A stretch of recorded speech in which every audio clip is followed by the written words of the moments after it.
Meatless meats. What the hell's the point? Welcome back to Fairly Vegan, episode 7. Had a little bit of a break there, summer. Vegan alternatives have been meat can be a good thing environmentally, uh, certainly animal friendly, and can even be healthier overall, depending on your situation.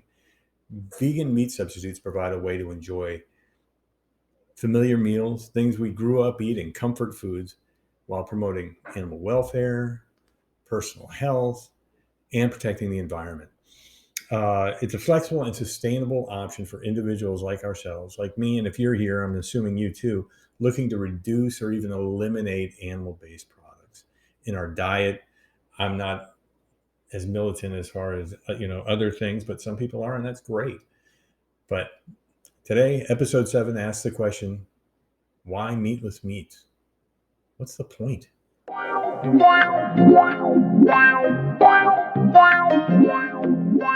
First of all, this isn't a review of any brand or option.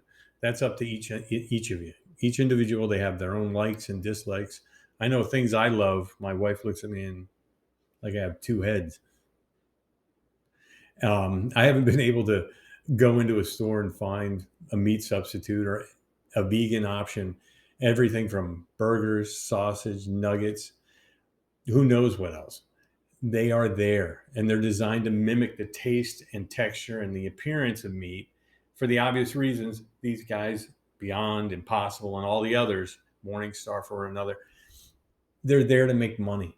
And they know to capture as much of the market share as possible, they have to get as close as they can and mimic the taste and texture and the mouthfeel that we grew up with. And some of them are getting pretty damn good at it. So these are going to be the reasons why I feel that it's a good idea, that does make sense on a few different levels. First of all, obviously, and you may be one of them, I think I am, in life people develop allergies as they get older. They can't eat some of the same things, the meat or the animal products that they could when they were younger. How many times have you sat at a table or you sat across from somebody and you heard them say, "Oh, I just can't eat this like I used to." And they're usually grabbing their bellies and rushing away from the table. Now, that could be for a health condition, it could be for an allergy they developed, but the fact is, it's there. These vegan meats, and I'm saying meats, and even though there's obviously non-dairy milks and ice creams and things like that, I think I read somewhere 45% of the population on the earth is lactose intolerant to one degree or another. So does that mean we shouldn't be eating ice cream? Well, with the cream, yes, but there's vegan substitutes, so we don't have to give up those things that we love, that those comfort foods. It gives people an alternative that allows them to still enjoy eating without the allergic reactions, without the cramping and all the other great stuff that goes with it. Then there's the fact it's animal friendly. Duh, right? Obviously. As you might have guessed, vegan meat is made entirely from plant based. Zero animal byproducts are used in the process. It's a compassionate choice that reduces our impact on the animals and still allows us to enjoy the things that we love. It's a win win. Animals win, we win. What's not to love, right? Now, I'm not the smartest guy in the world, but I do think that's worth it. What do you think?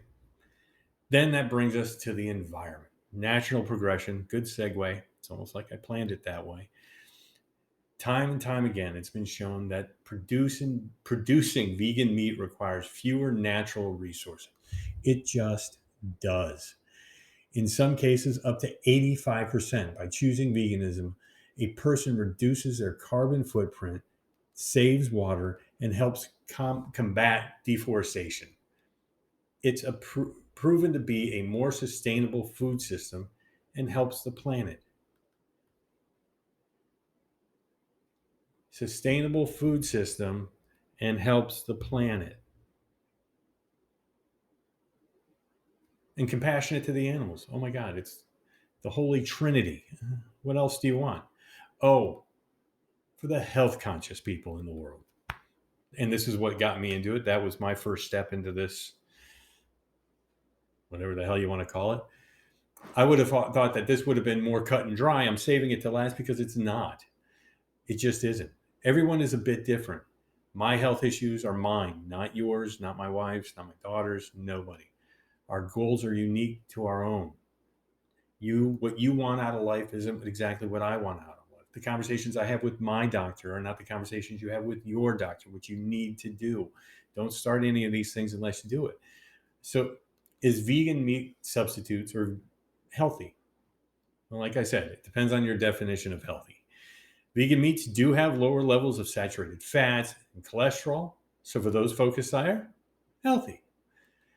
They also have good amounts of fiber, essential nutrients, vitamins, minerals, and antioxidants. So, healthy. But they're highly processed and sodium bombs. Good Lord. Now, there are ways to offset that. You can go to, there's 1,000 websites and YouTube channels out there you can go to, and they have how to, ways around it or workarounds or however you want to put it, to stretch it out to lower the overall, sodium and per serving. But if you have blood pressure concerns, for example, not healthy. Vegan meat alternatives like Impossible and Beyond should be stepping stones to a more whole food, plant-based diet, or a once in a while thing that you do to relive the old days. Kind of like if we ate McDonald's every day, not necessarily the greatest thing in the world, is it? Oh, but there's lettuce, and that stuff's not good for you. Same thing here, to a lesser degree, but the same thing. In the end, vegan meat substitutes is a great way to enjoy familiar meals while promoting animal welfare, supporting personal health, and protecting the environment. It's flexible, sustainable, and healthy. It's a good way to live, if you ask me. Thanks for checking me out.